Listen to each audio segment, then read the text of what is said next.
right, we got the BD diesel injectors back, just like I thought. One of these nozzles on number 3, they said, the nozzle stuck open.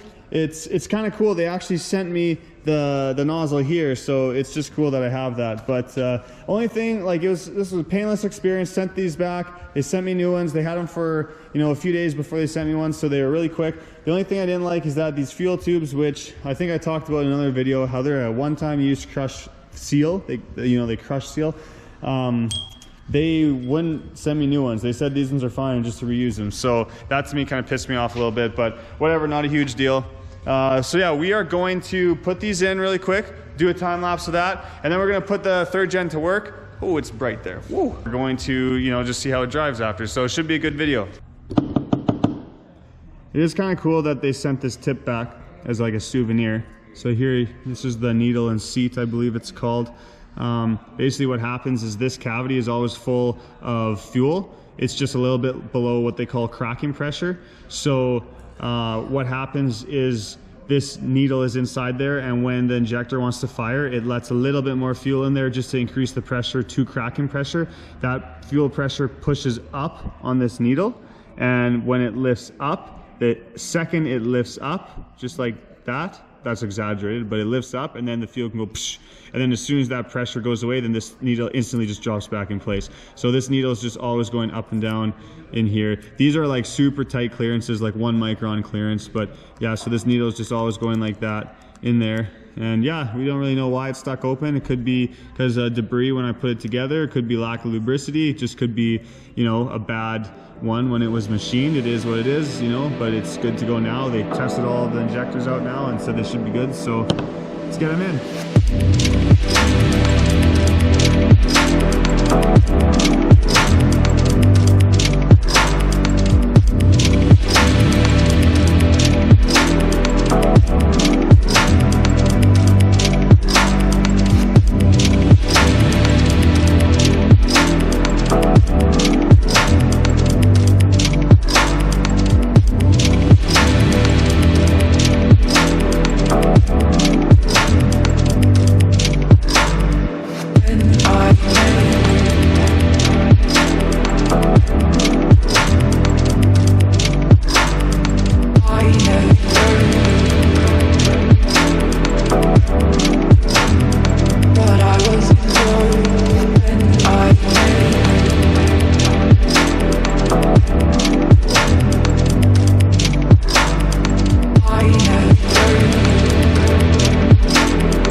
We should be done, and since everyone was giving me crap on the last video for bleeding my common rail fuel system, this time I'll just crank it and we'll see how long it takes if we just crank it and don't bleed any air out of it, because they say it's self-bleeding. Me personally, I think if you just bleed a little air out of it, you know, work starts a lot faster, but whatever, we'll give it a try. All right, we'll let the fuel pump run for a bit. You can hear the horn blasters pump back there just rattling away. There's probably no air in the tanks, but man, I haven't driven this thing in like 3 weeks. This feels weird, but yeah, we'll see what happens here. Okay, just burn and brake clean off.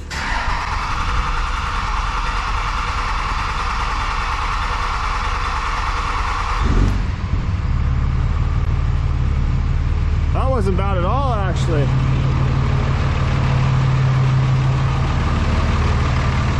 That fuel bled really quick, so I'll have to start doing that. Ooh, and look, it's not pouring white smoke out, so that's good.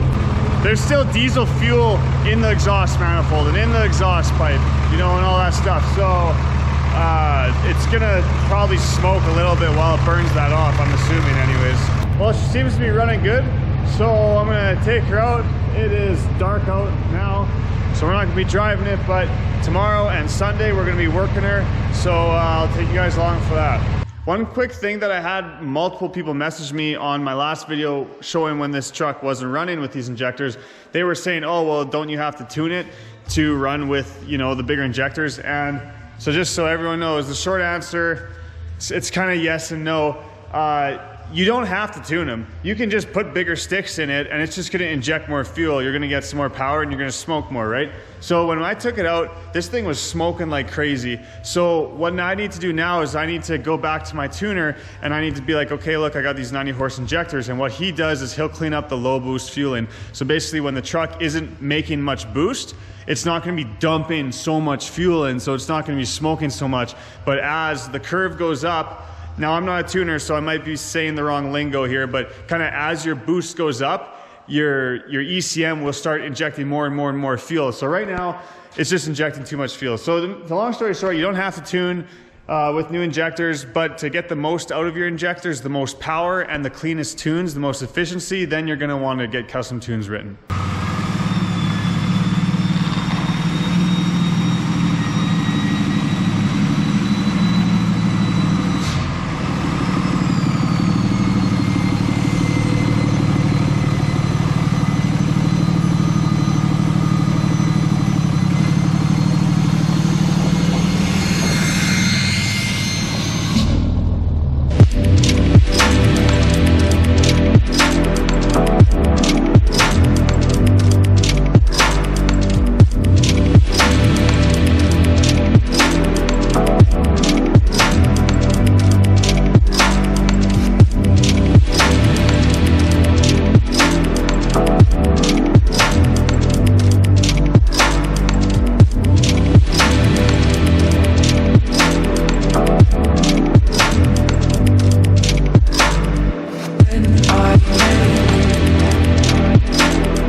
Okay, so the new 90 horse injectors are unreal. I absolutely love them. I actually turned my tune down to level 3 out of 6. I find that's where it's kind of, it feels the best without smoking too much. But here, I'm in 3rd gear now. We'll roll into her here. We can shift through the gears. So as soon as it spools like that, then it just wants to go. Keep that turbo spooled. We're already doing 100, so.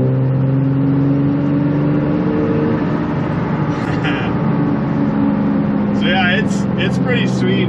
I will definitely have to get the tunes adjusted for the low boost fueling, just because, especially with the higher power levels, like levels, and well, basically 4, 5, and 6, they just smoke too much. So just because I just want to clean it up so that when I'm not building a bunch of boost, it isn't dumping all the fuel in, just because it's just wasted so much and it's gonna piss people off behind me. So I'll definitely have to get my tunes adjusted, but I always get the guys asking me about tuning. You don't actually have to tune your truck, but you should, just to optimize the performance with the new injectors.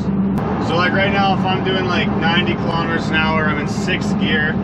As soon as we get over these tracks, I'll kind of roll on it and you'll just see how much it's smoking right now, just without the tunes being you know, tweaked for it. So look out the mirror right now. Look at this, just smoking. I don't know if you can see that, but too much smoke. It's pretty good for videos, but for just driving around daily, I don't want it to smoke that much.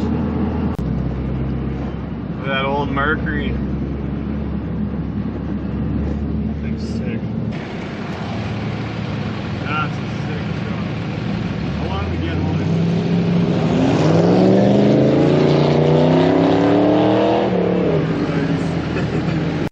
So all in all, I'm super happy with the 90 horse injectors. I'm glad I didn't go to 120 horse. I just think that would have been too much. And then they also say you have to upgrade the CP3. But yeah, again, these are BD diesel 90 horse injectors. I highly recommend them. I had that little mishap with that one injector right off the hop, but they quickly fixed that, sent me out a new one, and tested the other ones, and they're good to go now. So it was actually kind of funny because there was so much diesel in the exhaust pipe that when I finished it at night, so I couldn't really film because it was dark out, but when I was just kind of test driving it around, it was burning all that unburnt diesel fuel that was sitting in my exhaust manifold, in my turbo, and in my exhaust pipe. And so if I kind of let it idle for a bit, and it would kind of build up smoke, and then when I'd pull off, it would just have this huge white cloud of just rich diesel smoke. So I was a little worried, but it's totally cleared up now. So it's just back to being a deadly truck, and I'm super pumped. So yeah, I'm gonna get some new tunes just to clean up that low boost fueling, and so it doesn't smoke so much. What else do we got on the go right now? Second gen's back there. Still have to, I gotta do the upper ball joints and a U joint and some other stuff on it. I'm just kind of dragging my feet with it just because I'm lazy and I hate doing that kind of work. I'd rather do like engine stuff. I don't like doing front end parts. That's just boring. But yeah, this super pumped about this, and I can't wait to, you know, this truck's pretty much done now. So I don't know what we're gonna do with it now. That's why I got the second gen, because second gen's getting built. You know, I'm gonna try to get 1,000 horsepower out of it, full engine and tranny rebuild. This, I don't know, I want to dyno this truck once I get the tunes cleaned up. I want to dyno and see. I was kind of hoping for about 500 horsepower, maybe even up to 600, no more than 600. So we'll see if I can get that. I got that BD diesel, the Screamer turbo, 64.5 mil VGT turbo. And now that I have the bigger injectors, it kind of all goes together. And the other supporting mods I did were bigger valve, or heavy duty valve springs, heavy duty push rods, a fast lift pump. It's got ARP head studs. I did the BD diesel traction bars too. And I noticed the traction bars helped a lot with just, you know, I could just feel like it put the power down to the ground a lot better once I installed those traction bars. So, but yeah, that's pretty much it for the video, guys. So thanks for watching. I hope to see you on the next one.